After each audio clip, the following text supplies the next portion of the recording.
Hot topic. Should you always avoid playing open strings on the violin? Now, when I played an open E string in a Canon in D tutorial some times ago, people were going crazy in the comments. Oh, you play an open E string. Aren't we supposed to avoid open strings? You can play open strings on the violin, but you need to keep in mind some thoughts that I will give you in this video. The first thought is, which string is it? Now, if you play on an open D string, then it won't sound very shrill. The only downside is that you can't really do a vibrato. But for example, in the beginning of the Bruch concerto, you have this long open G, and if you then vibrate on the third finger G on the D, then, I will show you without, and then with, then you can hear vibrato on an open string. But yeah, for the open G you don't really have a stopped option, so to say. And the E string, for example, that can sound maybe a little shrill. Versus, so many times if you see an E, then you can consider playing it on the A string with a stopped note instead of playing the open E string.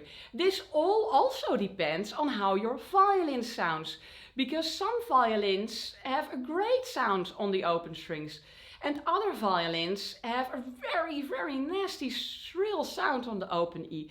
And if you have a violin like that, then you might avoid open E strings or open strings in general a bit more than if you have a violin where the open strings sound just fine. The other point is, from which musical period is the piece you are playing. In general, in Baroque music, open strings are allowed a little bit more. Let's take a look at Bach's Violin Concerto in A minor. Now let's play that with an open E string. Is that open E string there very shrill and not fitting? First of all, that open E in the beginning is not on the important first beat. So it's just this little upbeat, so it's not like a long sounding note.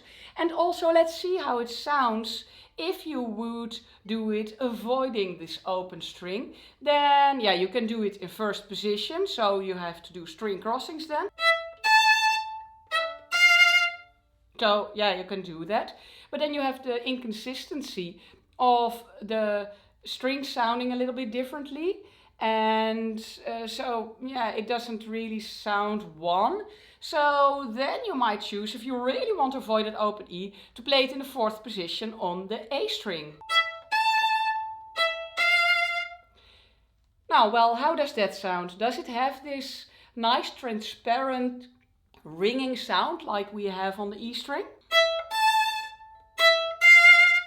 I actually think that that ringing sound of the E string gives it a little bit more bite. So here you would choose to play open E strings, although you might have heard a rule that you have to avoid open E strings all the time. By the way, if you liked that fourth position on the A string better, by all means, do it. So let's look at another example. This is not Baroque music, this is the Salut d'amour by Elgar, or Love's Greeting in English, to stay consistent in this video, language-wise at least.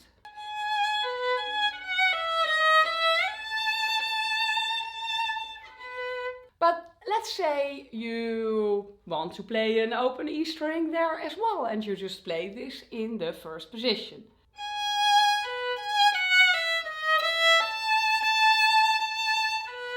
Now, many string crossings that break the musical line, and also I think that the open E string doesn't fit here in the character of the piece.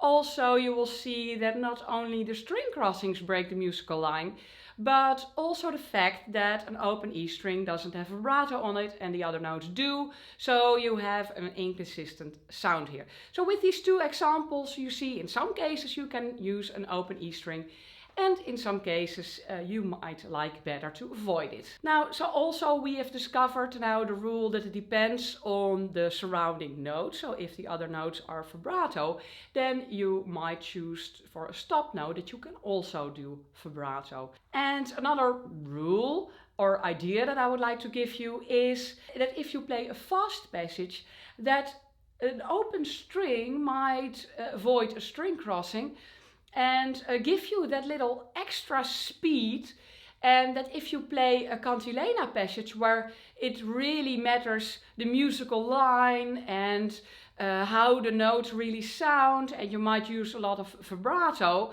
that also then you might earlier avoid an open string and play a nice stopped note with a fingering that is handy, or maybe play something on one string. So that's also a consideration. So just as a summary of the things you consider when choosing to avoid an open string or not. How does your violin sound? What string is it? How does it sound on your violin? From which musical period is the piece that you are playing? Because in Baroque music in general, open strings are a bit more fitting, a bit more loud. Then how does it fit in with the musical surroundings, with the other notes? How does it fit in with your musical phrase, and if you use vibrato on that other notes? And then the speed of the passage. Do you play a fast run for which speed is essential? Then by all means choose the easiest fingering. And if you play a nice romantic cantilena passage, then you might want to avoid open strings. Now, if you have more ideas or if you have questions, then just leave them in the comments below. Thank you so much for watching. Bye!